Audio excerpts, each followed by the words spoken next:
जो लोग भगवान में पूरी आस्था रखते हैं उनसे अक्सर लोग पूछा करते हैं, यदि भगवान कहीं है और आप उनकी पूजा करते हो तो बताओ भगवान दिखाई क्यों नहीं देते। प्यारे सज्जनों, इसमें कोई दो राय नहीं है कि भगवान के प्रति हर इंसान के मन में अलग अलग छवि होती। इसलिए भगवान के नाम पर समाज में तरह तरह के कहानियाँ प्रचलित हैं। दुर्भाग्यवश धर्म और भगवान से जुड़ी अधिकतर कहानियों को हम सुनते हैं, अतः झूठ से पर्दा हटा सकें और आपको भगवान के होने का प्रमाण मिल सके। प्यारे सज्जनों, भगवान कोई भौतिक वस्तु या कोई व्यक्ति नहीं जिन्हें हमारी आंखें देख सकें अथवा इंद्रियां जिनके होने का एहसास कर सकें। पर इसका अर्थ ये कदापि नहीं है कि जो चीज़ दिखाई नहीं देती उसका अस्तित्व नहीं होता। उदाहरण के लिए हम सभी के भीतर एक बेचैनी होती है जो दिखाई तो नहीं देती, पर इस बात का ये प्रमाण है कि हम दुख से छटपटाते हैं। इसी प्रकार इंसान के भीतर प्रेम होता है, करुणा होती है। इनका होना भी यही दर्शाता है कि भगवान भी है। हमारे ही भीतर राक्षस भी है और देवता भी है। इस बात का ये प्रमाण है कि भीतर का आलस्य, लोभ, वासना हमें लगातार गलत कर्म करने के लिए प्रेरित करते हैं और वही हमारे अंदर प्रेम, करुणा और सच्चाई के रूप में साक्षात भगवान भी है, जो हमें झूठ के सामने सर न झुकाने और इच्छा इंसान बनने के लिए लगातार प्रेरित करते हैं। इसीलिए वे लोग बड़ी भूल करते हैं जो भगवान को अपने से बाहर किसी अवतार के रूप में या समझते हैं कि भगवान कोई दिव्य शक्ति है। अगर भीतर से प्रेम उठता है तो समझ लीजिए ये भगवान की ही अनुकंपा है। लेकिन अपने अंदर लालच और स्वार्थ के खातिर बुरे लोगों के सामने अगर आप झुक जाते हैं तो समझ लीजिए आप राक्षस की पूजा कर रहे हैं। प्यारे सज्जनों, कुछ लोगों को इस बात की शिकायत रहती है कि वो जितना पूजा करते हैं उतना ही उन्हें दुख मिलता है। इसका उत्तर ये है कि आत्मज्ञान की कमी के कारण मनुष्य पूजा पाठ करने के बावजूद जीवन पर्यंत दुखी रहता है। अधिकांश लोग देवी देवताओं की आरती, उपासना और अन्य विधियां मात्र इसीलिए करते हैं ताकि उनकी मनोकामना पूरी हो सके। उदाहरण के लिए किसी का लक्ष्य अधिक पैसा देने वाली नौकरी प्राप्त करना है। अब अपनी इस इच्छा को हकीकत में बदलने के लिए यदि वो भगवान को प्रसन्न करने की विधियां अपनाता है और नौकरी पाने की दिशा में मेहनत करता है, परिणाम स्वरूप उसे अंततः नौकरी मिल जाती है। अब चूंकि मनुष्य की इच्छाएं तो असीमित और अनंत होती हैं, अतः एक इच्छा जैसे ही पूरी हुई कुछ ही समय के बाद उसे एहसास होता है कि मन किसी और चीज़ को पाने के लिए बेकरार है। अतः वो इंसान जिसे पहले नौकरी चाहिए थी, अब उसे लगता है कि मुझे शांति और चैन किसी जीवन साथी के होने से मिलेगा।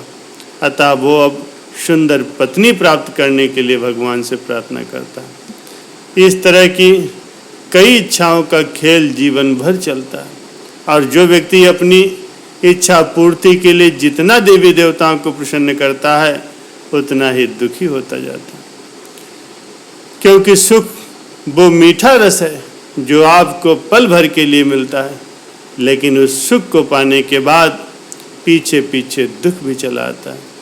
इसीलिए जो इंसान सुख के लिए जितना अधिक लालायित रहेगा उतना ही अधिक दुख उसका पीछा करेगा।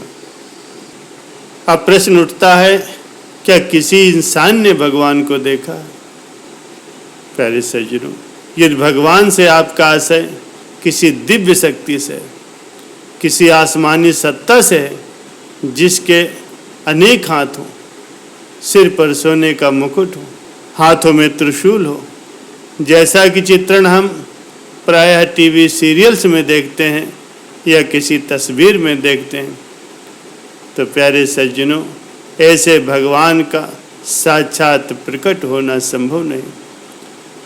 भगवान से आशय अगर उस व्यक्ति से है जो तुम्हें सच्चाई तक पहुंचने में मदद करे, जिसकी बातें सुनने से मन में शांति हो, जो आपके भीतर के डर लालच को कम करके आपको निडर जीवन जीने के लिए प्रेरित करे, जो आपके भीतर प्रेम और करुणा जागृत कर सके, तो समझ लीजिए वो व्यक्ति ही आपके लिए भगवान है। अब चूंकि ये सब कुछ मात्र एक गुरु ही कर सकता है, इसलिए गुरु को हिंदू धर्म में भगवान से भी ऊंचा माना गया है।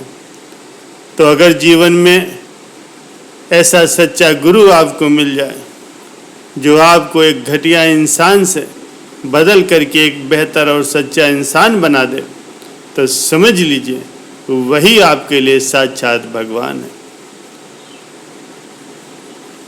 अब ऐसा गुरु ढूंढना थोड़ा मुश्किल जरूर होता है, लेकिन इरादा अगर आपका सच्चा और नेक है तो जरूर परमात्मा आपकी मदद करता है।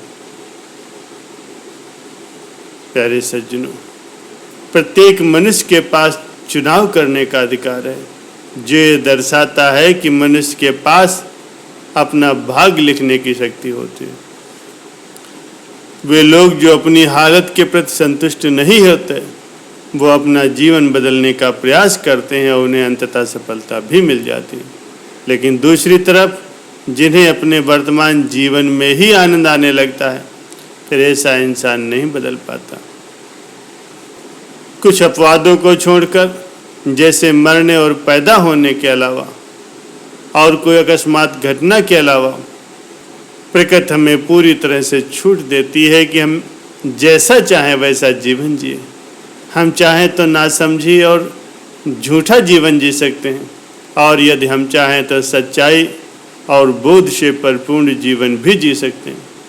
पर ये जानने के बाद भी कि मेरा जीवन अपने ही निजी स्वार्थों को पूरा करने में बीता जा रहा है, मेरे मन में लालच और डर बढ़ता जा रहा है, फिर ये फैसला लेना कि अब मुझे शांति से जीवन जीना है और सत्य के रास्ते पर चलना है, मन को बड़ी तकलीफ होती है।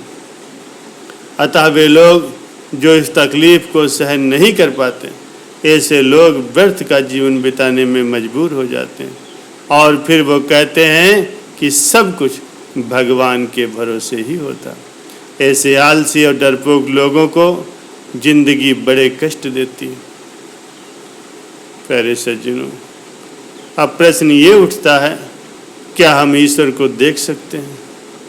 प्यारे सज्जनों, ईश्वर कोई भौतिक वस्तु या व्यक्ति नहीं जिसे मनुष्य मात्र खुले नेत्रों से या मन की कल्पना के माध्यम से देख सके। लेकिन ईश्वर साक्षात आपके साथ हैं या नहीं, इसे परखने के लिए आप इस विधि पर विचार कर सकते हैं।